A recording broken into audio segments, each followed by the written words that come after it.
और चलिए सीधे लोकसभा का रुख कर लेते हैं। निर्मला सीतारमण लगातार बोल रही हैं और भारत की अर्थव्यवस्था को लेकर सरकार की पीठ थपथपा रही हैं। पानी, नल से जल scheme, water affairs, water ministry इधर रिप्रेजेंटेड है, मिनिस्टर बैठे हैं।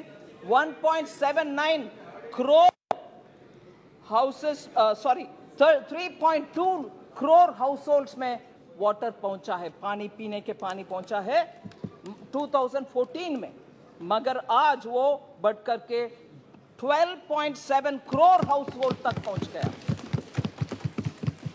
2014 में सर गांवों में घर आवास बनाने के कार्यक्रम, रूरल हाउसेस 1.79 करोड़ था 2006 से 14 तक बनाए हुए, मगर आज वो 2.9 करोड़ तक पहुंचे, 55% इंक्रीज। सर यूनिवर्सिटीज इस देश में 723 थे 2014 में, आज वो बढ़कर के 1113 यूनिवर्सिटीज है इस देश में। 390 नया जोड़े गए हैं, इसीलिए आप एवरेज सोच लीजिए अप्रोक्सीमेटली 44 नया यूनिवर्सिटी हर साल में हम बना रहे हैं। एयरपोर्ट सर 74 थे 2014 में, आज 148 है। हाईवेज 91,287 किलोमीटर तक 2014 में था, आज वो 1,45,155 किलोमीटर है। वाटरवेज 2014 में एक भी नहीं था, आज 111 बन गए। ऐसे ही मेगा फूड पार्क 2014 में 2 ही थे देश में, आज 23 है। सर ग्लोबल रैंकिंग में हमारे देश 2014 में 10वीं रैंक में था, आज हम ऊपर आ गए 5वीं रैंक में। सर इसके अलावा बहुत सारे रैंकिंग है, मगर उसमें एक विषय में बोलना चाह रही हूं, मैटरनल मोर्टेलिटी रेट, जो महिला के हेल्थ के लिए बहुत ही इंपॉर्टेंट इंडिकेटर है। 2014 में 167th रैंक में थे, 30 का रैंक है 167, आज वो रैंक 97 तक आ गए हैं, अच्छा इंप्रूवमेंट दिखा रहे हैं।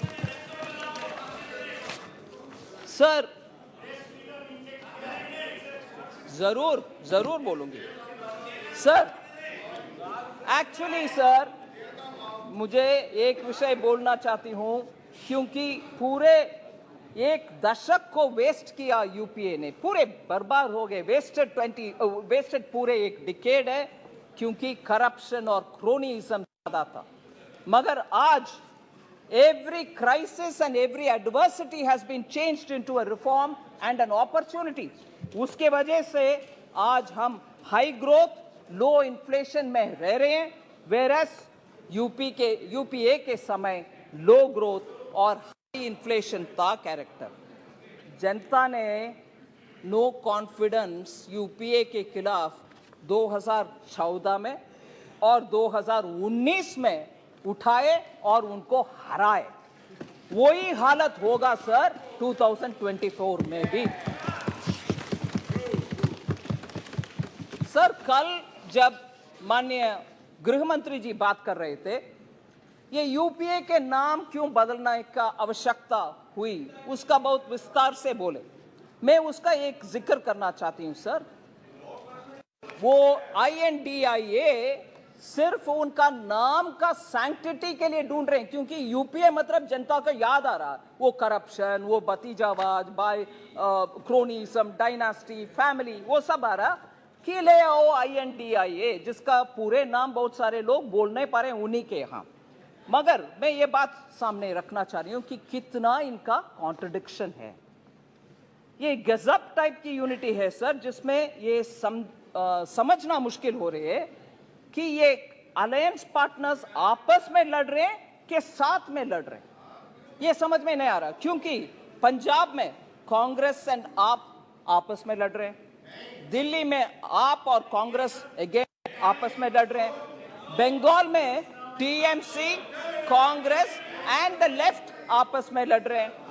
केरल में लेफ्ट और कांग्रेस आपस में लड़ रहे हैं। त्रिपुरा में लेफ्ट और कांग्रेस आपस में लड़ रहे हैं। राजस्थान और हिमाचल में आप और कांग्रेस दोबारा आपस में लड़ रहे हैं। जम्मू कश्मीर में नेशनल कॉन्फ्रेंस और पीडीपी आपस में लड़ रहे हैं। गुजरात में आप और कांग्रेस आपस में लड़ रहे हैं। इससे ये गजब की अलायंस है सर। इसका उदाहरण इसमें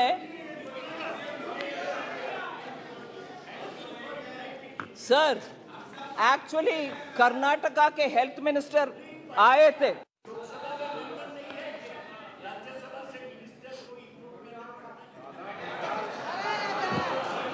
क्या बात करते हैं? क्या प्रोफेसर सौगता राय को मैं याद दिलाना चाह रही हूँ, मंत्री नहीं प्रधानमंत्री इंपोर्ट करते थे राज्यसभा से डॉक्टर मनमोहन सिंह को, याद रखिए ना सर।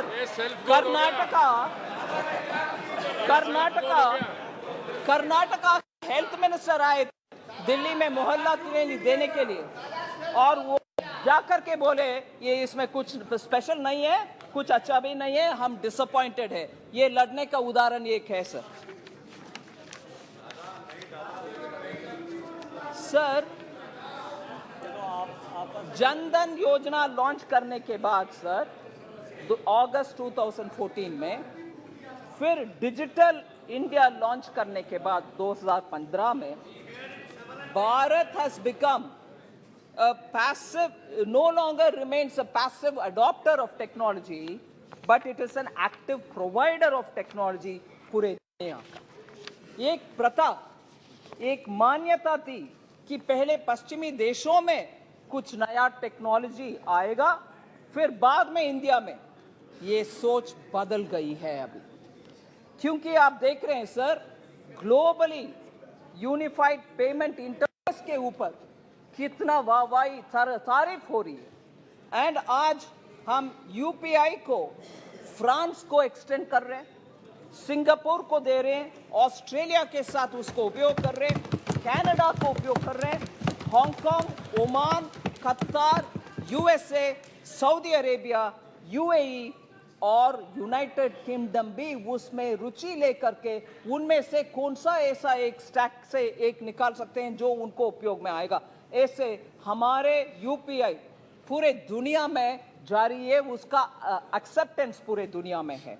डिजिटली हम एडवांस्ड है। डिजिटल पब्लिक गुड्स के विषय में G20 में भी बहुत तारीफ हो रही है, और IMF उनके स्टेटमेंट में ये मान रहे हैं कि डिजिटली हम बहुत सारे काम करने के बाद एक्चुअली आज लोगों को दुनिया के लिए हम स्टैंडर्ड सेट कर रहे हैं। 26 अप्रैल 2023 IMF के वर्किंग पेपर में मैं कोट कर रही हूँ, India has developed a world class digital public infrastructure to support its sustainable development goals, with its journey having lessons for other nations embarking on their own digital transformation, unquote. ये IMF Bharat के achievement digital public infrastructure के achievement के ऊपर IMF बोल रहा है sir. इसीलिए मैं बोल रही हूँ हमारी policy to support startups has helped in building this digital infrastructure, and that can be seen. The recognized startups in India have increased 19 times between 2016-17 to today.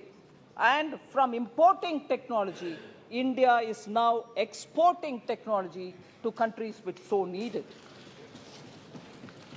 आज हमारे देश में record numbers of patents, designs and trademarks register हो रही है। Unicorns आपको मालूम है 106 हो गया है, जब 2014 में सिर्फ 4 यूनिकॉर्न्स थे इस देश में। सर इसके साथ बैंकिंग सेक्टर का हमारे सफलता स्टोरी आपके सामने रखना चाहती हूँ। Sir we have realized that the banking sector needs to be healthy, and therefore we took a lot of measures. And much before the opposition says, oh no, you have not done anything, I want to quote former governor of RBI, Shri Dr. Raghuram Rajan. He said very clearly, evergreening of bad loans disbursed during 2008 and 14 kept the NPA hidden from the public and regulators. Evergreening करने के वजह से वो NPA कहीं नीचे दिखाई नहीं दिया, कहीं अंडर द कार्पेट रह गए, मगर हमारी सरकार आने के बाद उसको निकाल करके उसका सुधारने के लिए 4R अप्रोच लिए, उसके वजह से हम आज हमारी बैंकिंग का परफॉर्मेंस देख रहे हैं और क्लीन अप पॉलिटिकल इंटरफियरेंस नहीं हो रही है, प्रोफेशनल इंटीग्रिटी के साथ बैंक्स काम कर रहे हैं, इसीलिए बैंक्स में फैलाया हुआ आपके रायता हम साफ कर रहे हैं।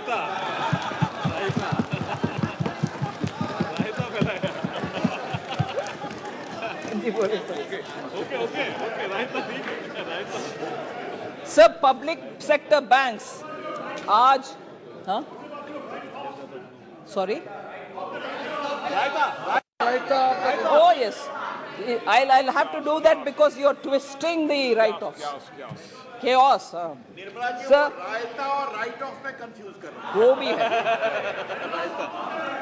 sir. Public sector banks have record profits of over 1 lakh crore. हमारे पब्लिक सेक्टर बैंक्स आज 1 लाख करोड़ से ज्यादा मुनाफा कमा रहे हैं।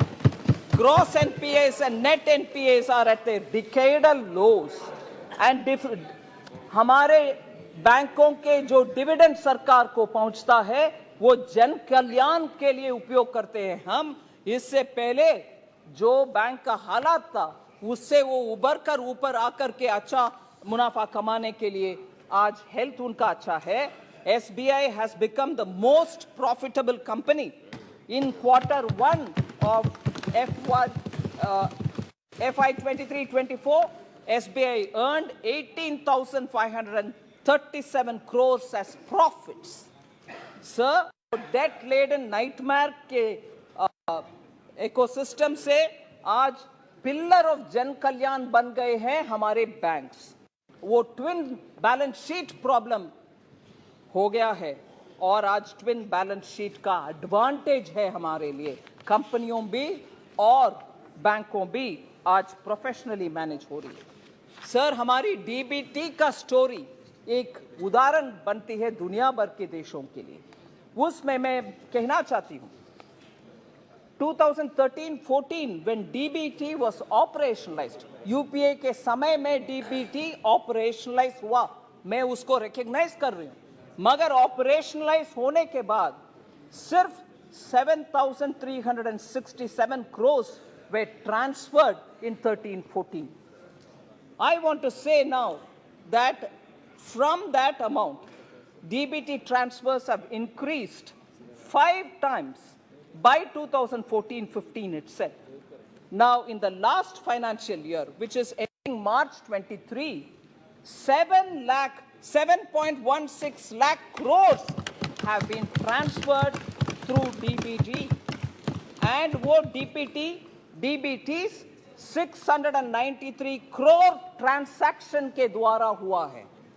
कहाँ है 7,367 crore और कहाँ है 7.16 लाख करोड़? इतना फर्क है क्योंकि अब ज्यादा से ज्यादा प्रोग्राम्स में अभी डीबीटी उपयोग कर रहे हैं। In 9 years of this government, more than 30 lakh crores have been transferred.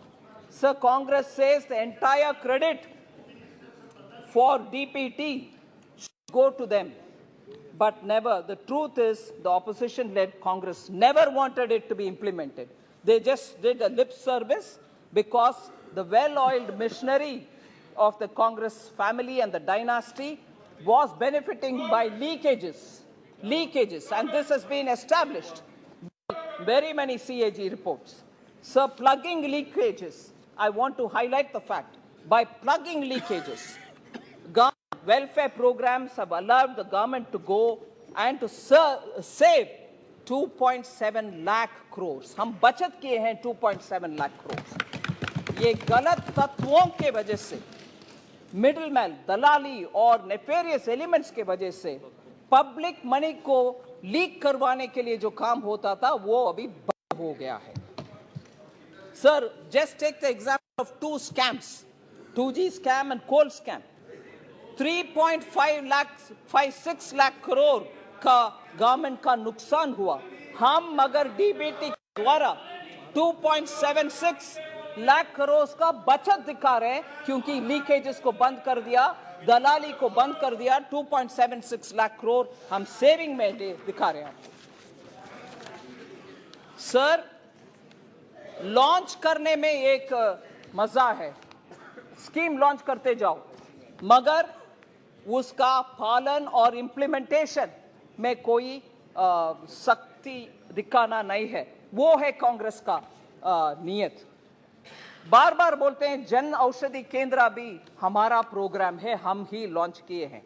हाँ, लॉन्च किए हैं जरूर, हवा में रह गए हैं, जमीन पे लोगों के पास नहीं आया वो जन औषधि केंद्र। मैं ये बात बोलना चाह रही हूं कि आखिर हम लोग ग्रास रूट्स और ग्राउंड से जुड़े हुए लोग हैं, इसीलिए जन औषधि केंद्र का प्रोग्रेस आपके सामने में रखना चाहती हूं। Sir, objective of Jan Aushadhi Kendra was to make sure that at least one Jan Aushadhi Kendra or store will be in each district. जब यूपीए ने लॉन्च किया उस समय उनके मकसद ये था कि जन औषधि केंद्र हर डिस्ट्रिक्ट में कम से कम एक हो, मगर 2008 से लेकर 2014 तक सिर्फ 80 लॉन्च किए हैं यूपीए, सिर्फ 80। इस देश में तब मान लीजिए 600 से ज्यादा डिस्ट्रिक्ट रहते थे, अभी तो 700 से ज्यादा हो गए।